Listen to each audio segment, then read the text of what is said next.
அமைச்சரின் பாதுகாவலர், காவல் உதவி ஆய்வாளர் என வாடகைக்கு வீடு எடுத்து குடியேறிய நபர் அரசு வேலை வாங்கித் தருவதாக மோசடி வழக்கு நிலுவையில் உள்ள நிலையில் மேலும் ஒரு மோசடி. அடையாள அட்டை, துப்பாக்கி, லத்தி ஆகியவை பறிமுதல் செய்து கைது செய்த காவல்துறையினர்.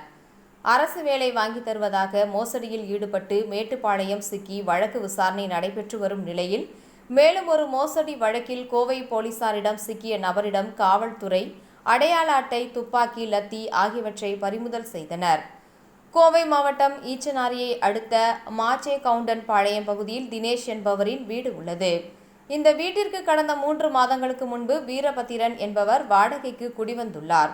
அப்பொழுது அவரது ஆதார் நகல் மற்றும் அவரது சகோதரர் வினு என்பவரின் போலீஸ் அடையாள அட்டை நகலை கொடுத்துள்ளார். தொடர்ந்து சில தினங்களுக்கு முன்பு தினேஷ் அங்குள்ள கோவிலுக்கு சென்றபோது வினுவை சந்தித்துள்ளார்.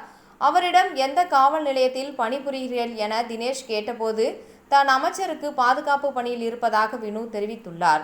அப்பொழுது தினேஷ் உறவினர் அம்சவேணி என்பவருக்கு வந்த நிலையில் தான் அமைச்சருக்கு எக்ஸ்கார்ட் பணியில் இருப்பதால் அரசு வேலை வாங்கி தருகிறேன், அதற்கு 2 லட்சம் ரூபாய் ஆகும் என கூறியிருக்கிறார்.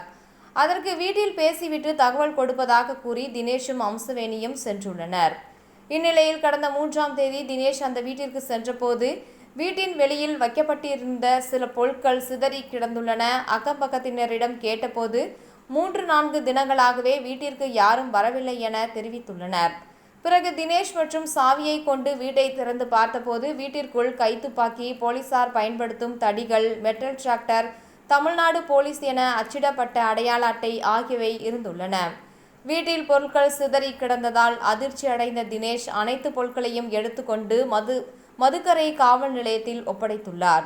இதுகுறித்து வழக்கு பதிவு செய்த போலீசார் விசாரணை செய்தபோது வினு மீது மேட்டுப்பாளையம் காவல் நிலையத்தில் ஏற்கனவே அரசு வேலை வாங்கித் தருவதாக மோசடி செய்த வழக்கு விசாரணையில் இருப்பதும் தெரியவந்தது. தொடர்ந்து வினு மற்றும் வீரபத்திரன் ஆகியோர் இருவரையும் தேடி வந்த போலீசார் இன்று வினுவை கைது செய்து விசாரணை நடத்தி வருகின்றனர். வீரபத்திரனை போலீசார் தேடி வருகின்றனர்.